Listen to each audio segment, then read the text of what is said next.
Hello friends, ये sixth lecture है percentage पे। और आज हम लोग कुछ इम्पोर्टेंट टाइप के क्वेश्चंस जो परसेंटेज में पूछे जाते हैं उनको पढ़ने वाले हैं। ठीक है फ्रेंड्स। इसमें इस टाइप के क्वेश्चंस पूछे जाते हैं कि अगर चीनी के दाम में 20% की कमी हुई है तो एक व्यक्ति 36 रुपए में 500 ग्राम अधिक चीनी खरीद सकता है। तो चीनी का प्रति किलोग्राम प्रारंभिक भाव था। इस तरह से क्वेश्चन पूछता है। तो इस टाइप के कोई भी क्वेश्चन, इसमें टफ से टफेस्ट क्वेश्चन जो बनते हैं मैं उनको आपको सॉल्व करना सिखाऊंगा। ठीक है। तो चलिए, पहला क्वेश्चन, इसको करने का तरीका पहले तो समझ लीजिए कैसे करते हैं हम। ठीक है। तो मैंने आपको एक चीज बताई थी कि जैसे किसी चीज की वैल्यू 20% बढ़ गई। ठीक है। ये मैंने थर्ड लेक्चर में आपको सिखाया था। तो उसकी वैल्यू अगर 100 थी तो अभी कितनी हो गई होगी? 120। तो जो गृहिणी है उसके कंजम्पशन में कितनी कमी कर दे? 120 से क्या कर दे, अगर वो 100 कर दे, यानी कि अगर वो इनिशियली 120 यूज कर रही तो अब 100 यूज करने लगे, तो उसके खर्च में या उसके एक्सपेंडिचर में कोई भी फर्क नहीं पड़ेगा। ठीक है। ये मैंने आपको कॉन्सेप्ट पहले बता रखा है। तो कुछ उसी से रिलेटेड यहाँ पर भी कॉन्सेप्ट लगेगा, तो उसका हम लोग यूज करते हुए इस टाइप के सवालों को करेंगे।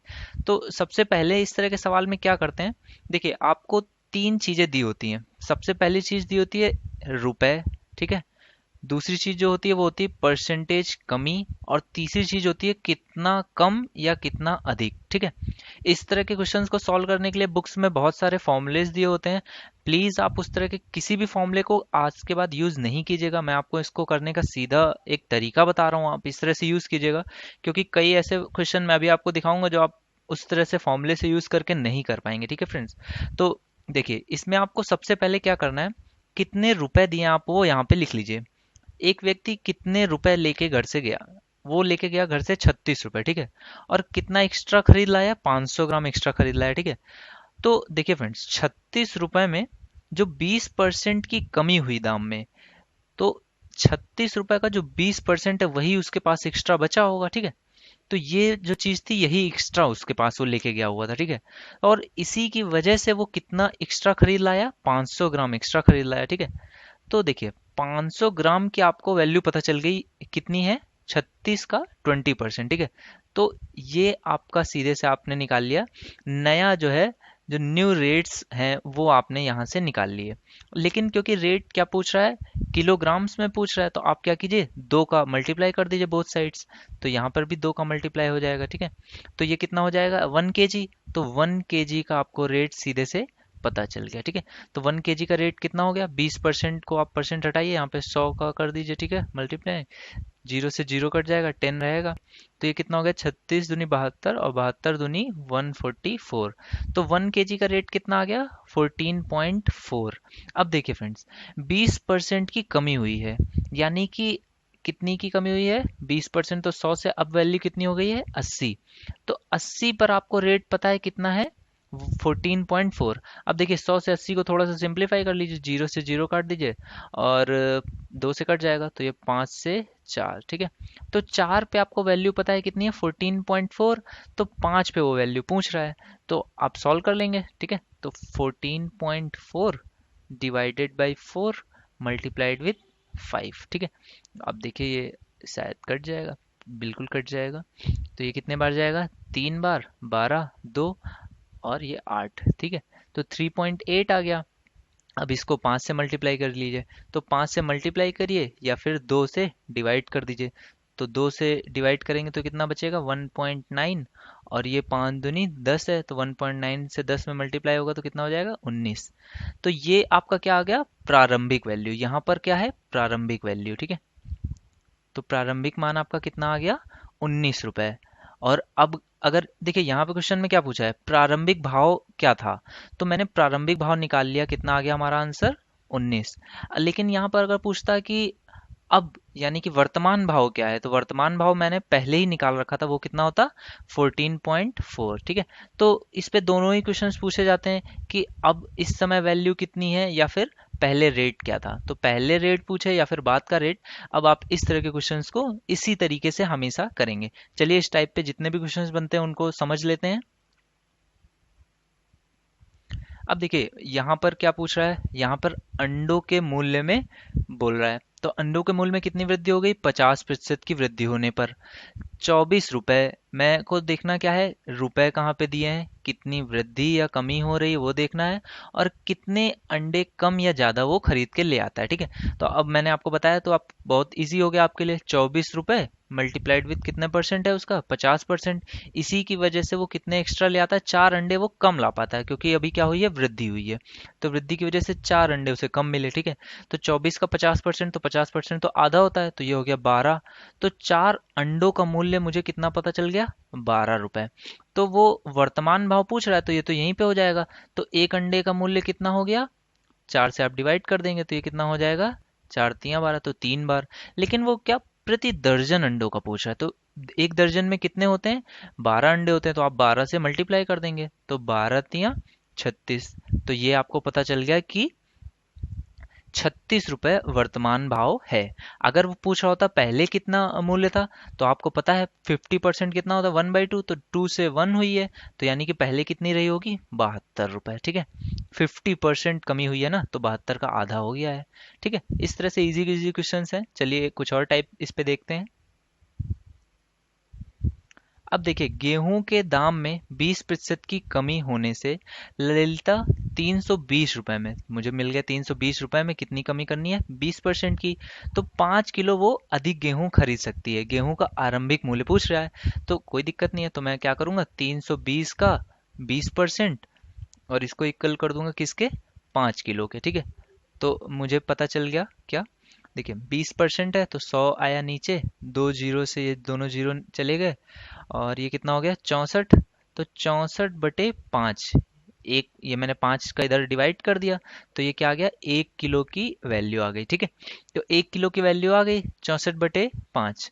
अब लेकिन ये तो, ये क्या आया, ये तो वर्तमान वैल्यू आई है, या फिर करेंट, या फिर जो प्रेजेंट में जो रेट है वो आ गया। लेकिन वो पूछ क्या रहा है, आरंभिक। तो मैंने आपको बताया था कि ये कैसे करेंगे, तो आपको इजी से पता है। 20% है, 20% कितना होता है, 1/5। तो 5 से अभी कितनी हुई है, कमी हुई है, तो 5 से हो गई है 4। तो 4 की वैल्यू आपको पता है। तो 4 की वैल्यू कितनी है, 4 की वैल्यू है 64/5, और मुझे निकालनी कितनी है, 5 की। तो 5 बराबर कितना हो जाएगा, 64/5, और बटे में ही आ जाएगा 4, और मल्टीप्लाई कर देंगे किससे, 5 से। तो 5 से 5 कट गया, 4 से कटेगा ये, 16 चौको 64 आपको पता है।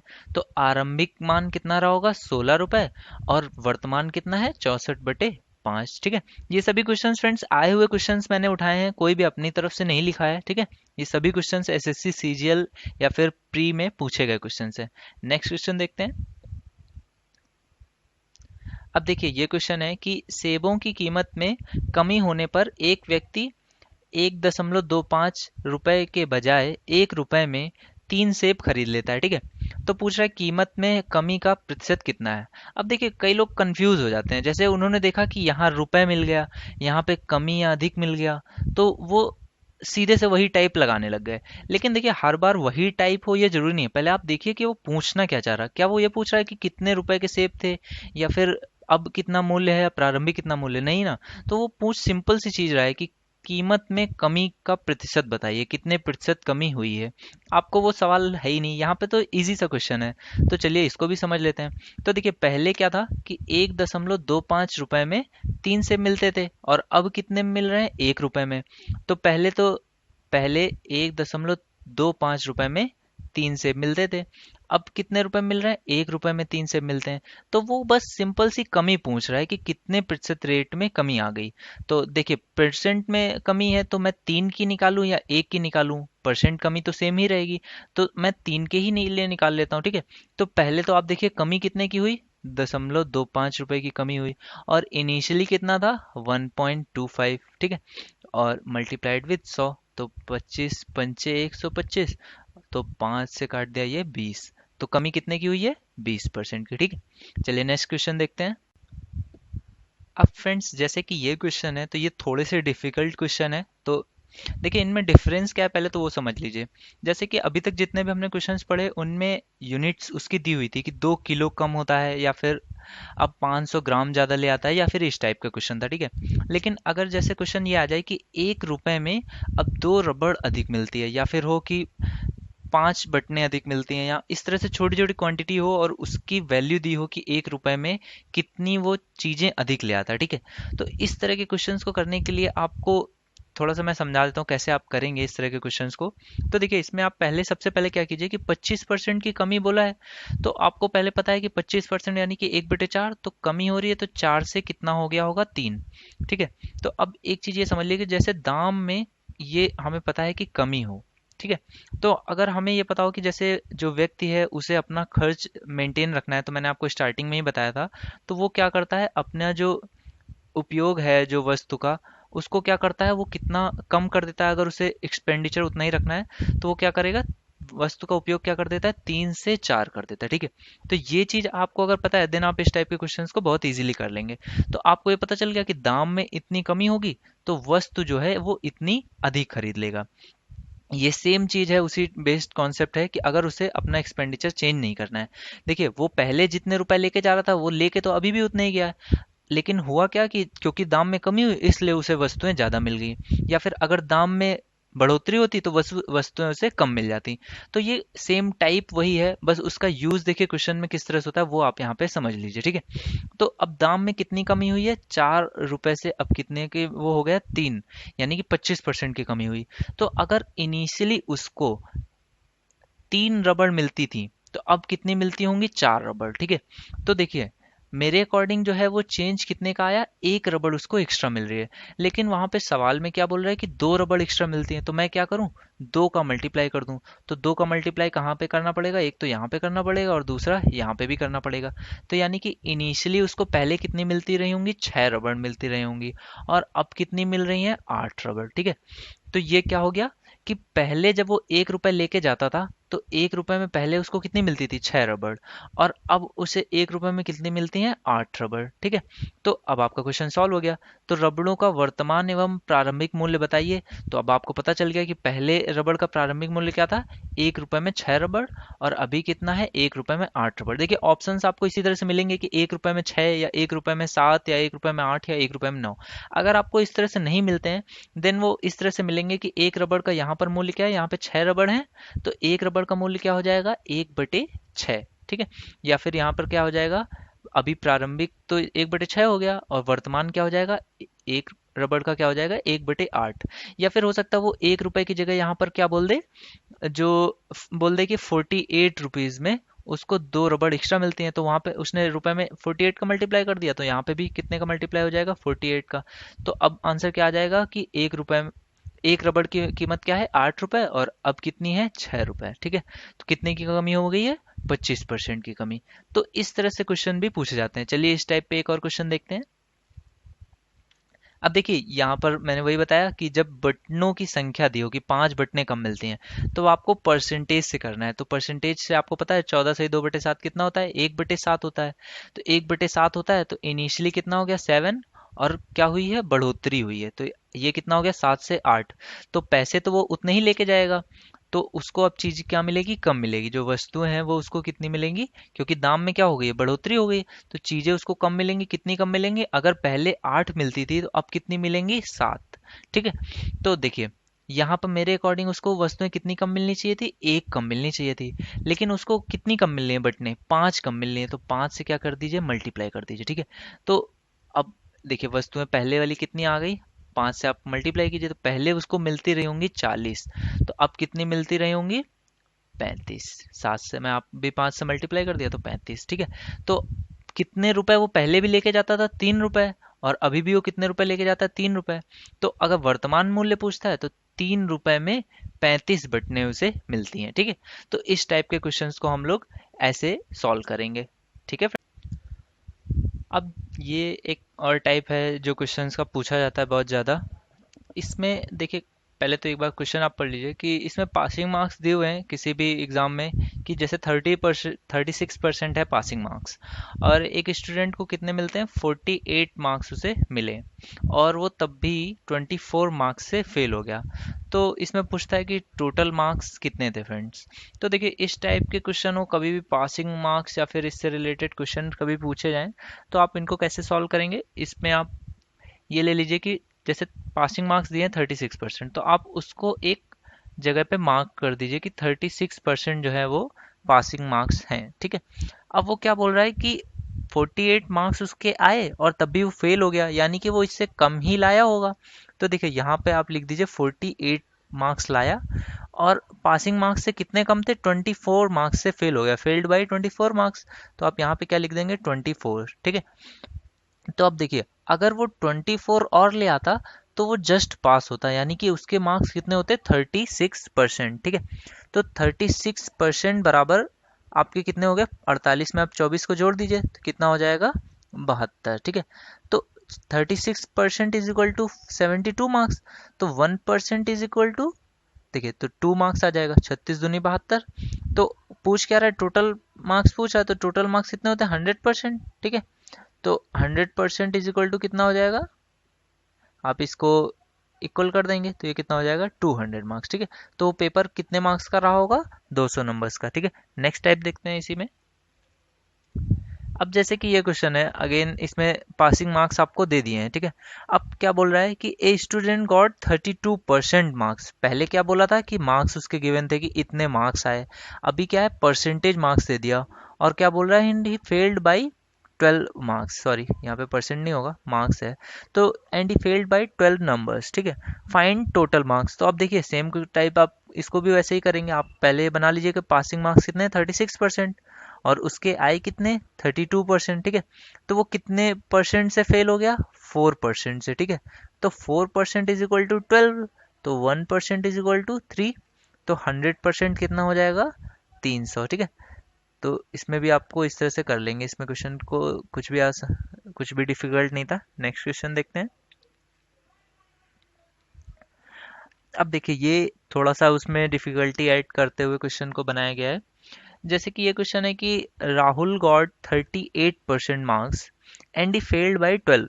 देखिए इसमें पासिंग मार्क्स आपको दिया नहीं है, बल्कि पासिंग मार्क्स क्या है, पूछा गया है, ठीक है।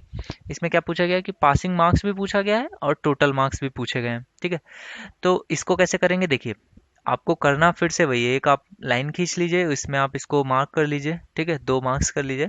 अब देखिए राहुल को कितने मिले, 38% मार्क्स, तो आप यहाँ पे बना दीजिए 38% मार्क्स, और ही फेल्ड बाई 12 नंबर्स। तो अगर यहाँ पे मैं मानूँ कि ये पासिंग मार्क्स था, तो वो कितने नंबर से फेल हो गया, 12 नंबर से, ठीक है। वाइल शशि गॉट 45% मार्क्स, तो मैं मान लेता हूँ ये तो इससे ज़्यादा है, तो यहाँ पे ही लिखना होगा, तो ये हो गया 45% मार्क्स, और ये कितने से ज़्यादा से पास हुआ है, and he exceeded the passing marks bye 9 numbers, तो वो 9 नंबर ज़्यादा लाया, किससे, पासिंग मार्क्स से, ठीक है। तो यहाँ पे पासिंग मार्क्स हो गए, ठीक है। तो अब देखिए क्वेश्चन में क्या है, 9 नंबर ज़्यादा लाया है, ये 12 नंबर कम लाया पासिंग मार्क्स से। तो देखिए 38% और 45% में कितने का डिफरेंस है, 7% का डिफरेंस है, और नंबर्स कितने हैं इसके बीच में, इन परसेंट के बीच में, 12 और 9 21, तो 7% इज इक्वल टू 21, तो 1% इज इक्वल टू 3, ठीक है। तो 100% कितना हो जाएगा, 300। तो ये तो आपके आ गए कि टोटल मार्क्स कितने होंगे, 100%, ठीक है। लेकिन उसने देखिए पासिंग मार्क्स भी पूछा हुआ है, पासिंग मार्क्स पूछा हुआ है, वो कितने होंगे, तो देखिए आपको ये पता चल गया कि 1% इज इक्वल टू 3, ठीक है। तो आप 38% निकाल के उसमें चाहे तो 12 ऐड कर दीजिए, या फिर 45% निकाल के उसमें से 9 घटा दीजिए, तो भी आपके पासिंग मार्क्स आ जाएंगे। तो चलिए यहाँ से थोड़ा सा इजी दिख रहा है, तो 45 या 90, 45 दूनी 90 और 45 या 135, ठीक है। तो 135 माइनस 9 कर दीजिए, तो ये कितना आ जाएगा, 126। देखिए इधर से भी 126 आ रहा है, अब इधर से भी चाहे तो कर लीजिए। तो 38 को 3 से मल्टीप्लाई करेंगे तो 90, और 8 या 24, तो 114, और इसमें 12 ऐड कर दीजिए, तो ये कितना आ गया, देखिए 126। तो ये क्या हो गया, पासिंग मार्क्स, और ये क्या हो गया, टोटल मार्क्स, ठीक है। तो इस टाइप से इन क्वेश्चंस को फ्रेंड्स हम लोग जल्दी से सॉल्व कर